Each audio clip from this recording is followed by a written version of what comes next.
Hi everyone, my name is James Feeney. Welcome to or back to my channel.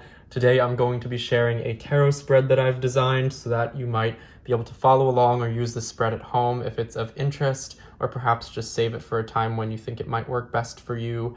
I've titled it the Inertia spread.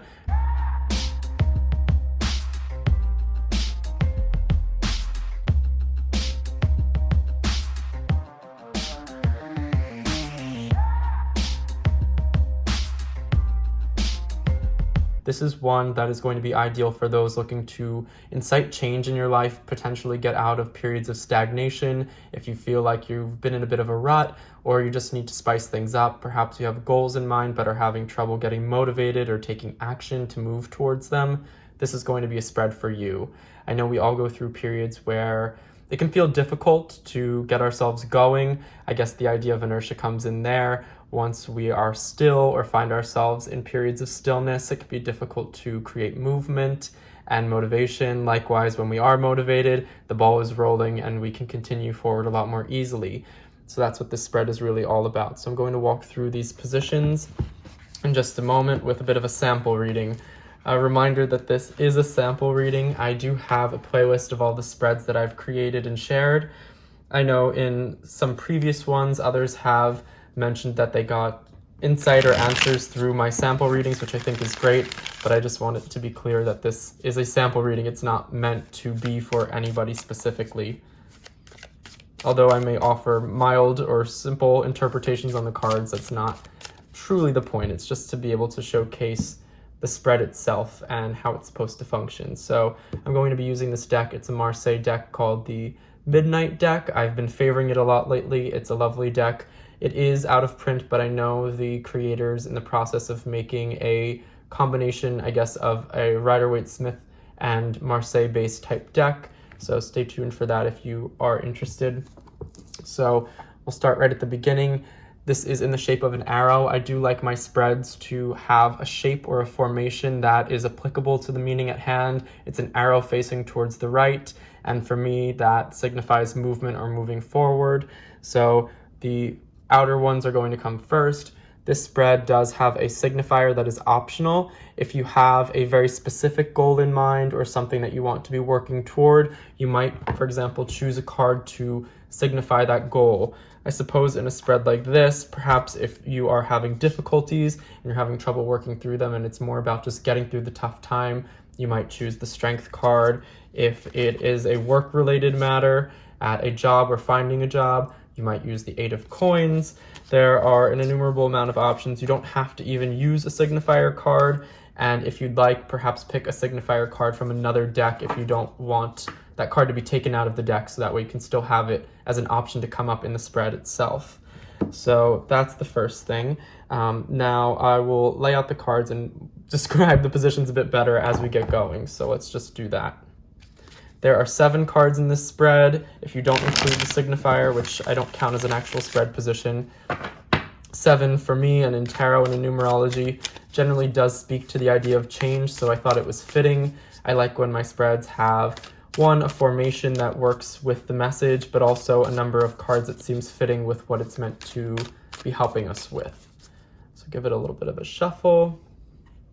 I might have to condense this spread so it won't look quite like the arrow you see on the page, but I'm just trying to keep everything in frame. Let's see, that's in frame.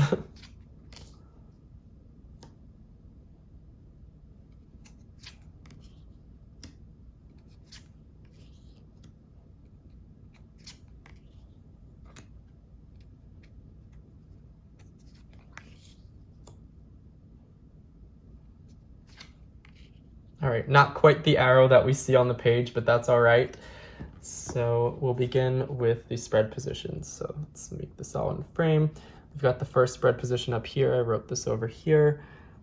This says this position reveals a tangible action to take in the beginning to pursue the change or goal you hope to incite. So this is going to be more outer. This is going to be a tangible change. For example, here we see the 5 of coins. If this were a spread and I was looking for maybe general change, this might ask me to switch up my environment, change where I'm putting myself. This might ask me to change up the way that I am receiving income, or perhaps to be more or less relying, it might ask me to seek out help from somebody else. There is a spread position that specifically asks us to look for help, or how we might achieve help or acquire help in this change from an outside force. But this is something that, an action that we can take. So this would probably ask me to change up my environment in some way. And that would be maybe a starting point, or at least something that gets the ball rolling, which is the whole point of this spread. Now, the second position down here speaks to, here we've got a position that speaks to mental and emotional starting points for embarking on this journey. Examples: mindset to adopt, thoughts to consider. So we've got the Hierophant or the Pope here. If this is more of an internal aspect to accompany the outer change that's spoken of here, so we're changing our environment, and this might say to perhaps seek out a mentor. It might ask us to adopt more traditional views. Perhaps we've allowed ourselves to go too far in a frivolous mindset, and now we really need to apply ourselves and get structured and organized. So I might need to start thinking of things less whimsically. I might have to kind of like buckle down, I guess, and get my mind focused, and that might be what this card is kind of hearkening to. It might ask me if, for example, it's a job, maybe I need to go back to school, and this is an inner mindset of needing to become the student again, as opposed to feeling like I am a teacher, and being okay with feeling, being in that position, and it not being something where I feel like I've regressed or something like that. Next, we have these two middle parts of the arrow, and those both symbolize obstacles in various respects. So the third position is the outer obstacle, which I've written over here. This is the environmental, structural, or tangible obstruction you will have to overcome. And so for this, we've got the Five of Swords. This to me speaks more so to being your own worst enemy and needing to thwart yourself in that regard. So perhaps the way that we have to switch up our environment, maybe the way that I am approaching things is not conducive to the way that I need to be. So perhaps it's about kind of, gathering up our losses or just taking them for what they are, exercising some humility and moving forward, and allowing ourselves to kind of deconstruct the life that maybe I've thought was right for me, or that I've been living for myself, that I then need to move forward outside of. Of course, there's going to be overlap because this is the outer change, and so I'm speaking more so to my mindset here as opposed to an actual outer thing. Take this all with a grain of salt, work with what your intuition's telling you, but of course this is meant to have more of a tangible effect. So perhaps I need to be better about constructing friendships, accepting help where it's offered, reaching out, not being so prideful. So looking to the resources around me as I am switching my environment or changing my environment. So these are all meant to be read in tandem with one another. So the idea of changing my environment and maybe seeking out allies as opposed to fending them off or being more fiercely independent would be something that would behoove me in seeking out whatever this goal may be. For the sake of this example, I didn't put down a signifier because there isn't an actual goal in mind, but you get the point. Now, the next obstacle would be the inner obstacle down here, the fourth position. This is the emotional mental barrier perpetuating stillness and holding you back. For this one, we've got the Ace of Wands. So perhaps I'm not as motivated as I could be. I really need to kind of be a self-starter in this respect. Nobody's going to come along and tell me that I need to do this thing. This is something that I need to do for myself, by myself. Nobody's going, like I said, no one's going to come and kind of light the fire under my butt, so to speak. I have to be the one to do that. So this is about finding ways to motivate myself, to get myself to feel more passionate about the goal so that I'm excited when it comes to approaching it, as opposed to seeing it as something that's a burden or a difficult thing that's far off in the distance, something that I'm excited to work towards. And this is just about self-incentives, so maybe working on things that are going to make me feel more excited about reaching that point so that I actually start to move in that direction. Next, in that fifth position, in these two more inner parts to the arrow, we've got the outer resource or help. So this is, let me make sure that's all in the frame, a card to alert you to people, resources, and anything outside of yourself that might offer a helping hand. We all need help sometimes. Don't be afraid to ask. I find as humans, a lot of times it can feel shameful. We can feel wary of asking for help. It can feel like we aren't good enough in trying to seek something out, or maybe we don't have the means to do so because we have to ask for help. Here, specifically, we've got the Strength card.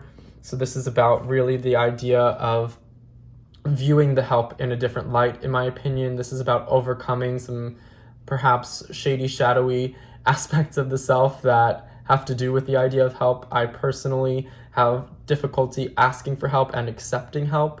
I like to think that I can do things on my own and that I can prove myself or my self-worth, I guess, to myself by achieving things on my own. But that's not really, that shouldn't be a gauge or a sort of litmus for how capable I am, I guess you could say.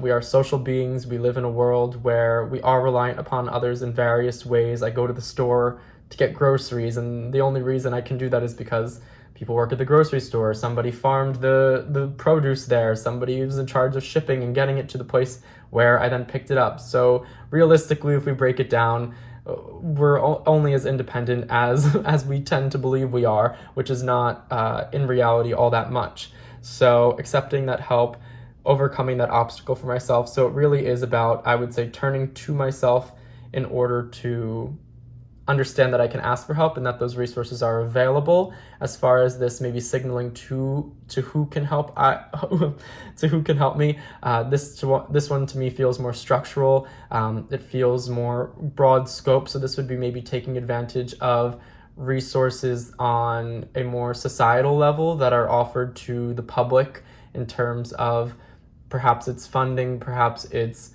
websites and programs that are at my disposal in order to achieve this goal.